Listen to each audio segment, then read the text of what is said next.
Assalamualaikum warahmatullahi wabarakatuh. Perkenalkan, nama saya Aki Perizan, NIM 50 11 90 128 dari kelas 2I Ekonomi Syariah Universitas Islam Negeri Sultan Tasyikuddin Jambi. Baiklah, di sini saya akan memenuhi jawaban pertanyaan dari Pak Z Haryanto SHMH, mata kuliah pengantar manajemen. Sebelum saya menjawab pertanyaan dari Pak Haryanto, di sini saya akan membacakan pertanyaan-pertanyaannya, yaitu pertanyaan yang pertama, yaitu dalam ilmu manajemen terdapat 4 tahapan dasar planning atau perencanaan. Jelaskan. Pertanyaan yang kedua yaitu ada beberapa teori tentang motivasi. Jelaskan. 3. Jika Anda seorang pemimpin institusi pendidikan, motivasi apa yang Anda berikan dan sampaikan kepada seluruh komponen yang terdapat dalam struktur organisasi kerja dan demi tercapai tujuan. Jelaskan dan ilustrasikan. Baiklah, di sini saya akan menjawab pertanyaan yang nomor 1, yaitu 4 tahapan proses atau perencanaan planning. Jelaskan dan ilustrasikan. Yang pertama yaitu menetapkan target atau tujuan. Perencanaan dimulai dengan keputusan-keputusan tentang keinginan atau kebutuhan organisasi atau kelompok kerja tanpa rumusan target atau tujuan yang jelas. Organisasi akan menggunakan sumber daya yang secara tidak efektif. 2. Merumuskan keadaan saat ini. Pemahaman akan posisi atau keadaan organisasi sekarang ini daripada tujuan yang hendak dicapai atau sumber daya yang tersedia untuk pencapaian tujuan merupakan hal yang sangat penting. Karena tujuan dan rencana menyangkut waktu yang akan datang. Hanya setelah keadaan organisasi dianalisa, rencana dapat dirumuskan untuk menggambarkan rencana kegiatan lebih lanjut.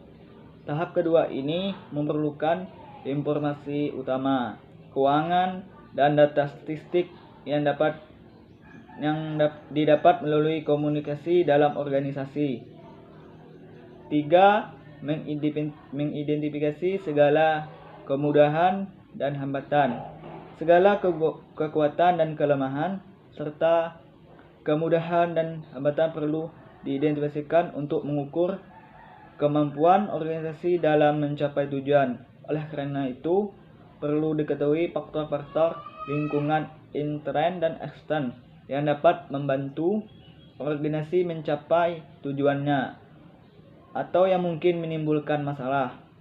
Walaupun sulit dilakukan, antisipasi keadaan, masalah, dan kesempatan serta ancaman yang mungkin terjadi di waktu mendatang adalah bagian esensi dari proses perencanaan. Yang keempat, mengembangkan rencana atau serangkaian kegiatan untuk pencapaian tujuan. Tahap terakhir dalam proses perencanaan meliputi pengembangan berbagai alternatif kegiatan untuk pencapaian tujuan, penilaian alternatif tersebut, dan pemilihan alternatif terbaik di antara berbagai alternatif yang ada.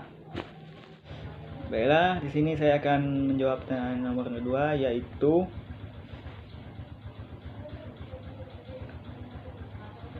beberapa teori yang umum digunakan, yaitu adalah 1. Teori hierarki Maslow. Teori hierarki ini ditemukan oleh seorang psikolog yang bernama Abraham Maslow pada tahun 1943. Teori ini mengemukakan 5 kebutuhan hidup, mulai dari kebutuhan yang mendasar hingga kebutuhan yang lebih tinggi. Teori ini kemudian dikenal dengan teori Maslow atau teori hierarki kebutuhan. Hierarki kelima kebutuhan tersebut diantaranya adalah Kebutuhan fisiologis atau physiological needs, yaitu kebutuhan terhadap makanan, minuman, air, udara, pakaian, tempat tinggal, dan kebutuhan untuk bertahan hidup. Kebutuhan fisiologis merupakan kebutuhan yang paling mendasar. Kebutuhan keamanan atau safety needs, yaitu kebutuhan akan rasa aman dari kekerasan baik fisik maupun psikis, seperti lingkungan yang aman bebas polusi, perlindungan keselamatan dan kesehatan kerja serta bebas dari ancaman. Kebutuhan sosial, social needs, yaitu kebutuhan untuk dicintai dan mencintai. Manusia merupakan makhluk sosial. Setiap orang yang hidup dunia memerlukan keluarga dan teman. Kebutuhan penghargaan, esteem needs. Maslow mengemukakan bahwa setelah memenuhi kebutuhan fisiologis, keamanan, dan sosial, orang tersebut berharap diakui oleh orang lain, memiliki reputasi dan percaya diri, serta dihargai oleh setiap orang. Kebutuhan aktualisasi diri, self-actualization. Kebutuhan ini merupakan kebutuhan tertinggi menurut Maslow. Kebutuhan aktualisasi diri adalah kebutuhan atau keinginan seseorang untuk memenuhi ambisi pribadinya. 2. Teori E.R.G. Alderfer pada tahun 1969, Clayton Alderfer mempublikasikan artikel tentang kebutuhan manusia yang berjudul An Empirical Test of a New Theory of Human Need. Teori tersebut merupakan teori alternatif terhadap teori hierarki Maslow. Teori ini mengemukakan 3 kebutuhan manusia, yaitu kebutuhan eksistensi atau existence needs, yaitu kebutuhan akan pemenuhan faktor fisiologis dan materialistis, termasuk kebutuhan akan rasa aman. Kebutuhan hubungan, relatedness needs, yaitu kebutuhan untuk memiliki hubungan dengan orang lain. Kebutuhan pertumbuhan atau growth needs, yaitu kebutuhan atau keinginan untuk bertumbuh dan mencapai potensi diri secara maksimal. Teori yang ditemukan oleh Clayton Alderfer ini kemudian dikenal dengan teori E.R.G. Alderfer, yaitu singkatan dari existence, relatedness, dan growth. 3. Teori kebutuhan McClelland, seorang psikolog Amerika Serikat yang bernama David McClelland, menghubungkan hubungan antara kebutuhan pencapaian, afiliasi, dan kekuasaan pada akhir 1940-an. Teori kebutuhan McClelland diantaranya adalah kebutuhan akan pencapaian, need for achievement, kebutuhan akan afiliasi, need for affiliation, kebutuhan akan kekuasaan, need for power. Teori yang keempat yaitu teori motivator Eugene Hesberg.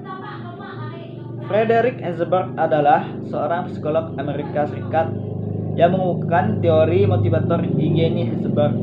Teori tersebut didapat dari penelitian terhadap 200 angkutan dan teknisi di area Pittsburgh, Amerika Serikat. Dari hasil penelitian tersebut ditemukan 2 faktor yang berbeda, yaitu kepuasan dan ketidakpuasan dalam bekerja. Teori motivator Eugene Hesberg juga dikenal dengan teori 2 faktor. 2 faktor tersebut yaitu kepuasan bekerja, yaitu faktor yang berkaitan dengan pengakuan, prestasi, tanggung jawab yang memberikan kepuasan positif. Faktor ini sering disebut juga dengan faktor motivator. Ketidakpuasan bekerja, yaitu faktor yang berkaitan dengan gaji, keamanan bekerja, dan lingkungan kerja yang seringkali memberikan ketidakpuasan. Faktor ini disebut dengan faktor Eugene. Teori yang kelima yaitu teori harapan Fromm. Seorang profesor Kanada yang bernama Victor Fromm pada tahun 1964 dalam bukunya yang berjudul Work and Motivation mengukuhkan sebuah teori. Motivasi yang beranggapan bahwa orang-orang termotivasi untuk melakukan sesuatu karena menginginkan suatu hasil yang diharapkan. Teori tersebut kemudian dikenal dengan sebutan teori harapan atau ekspektasi teori.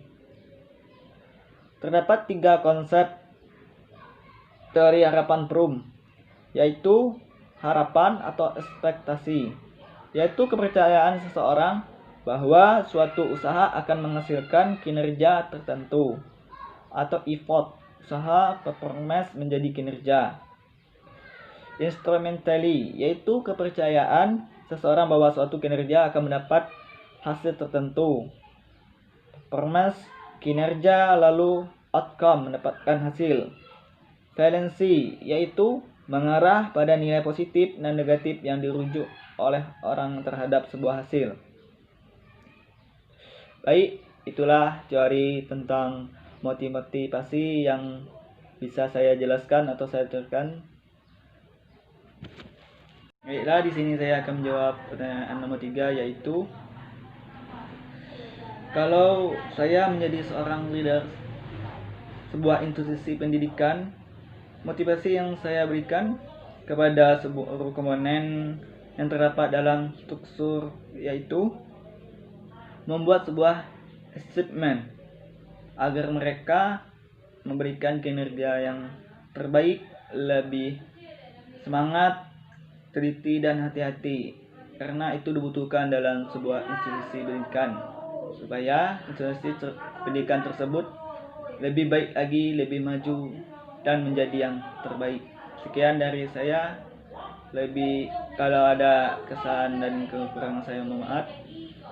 Wassalamualaikum warahmatullahi wabarakatuh.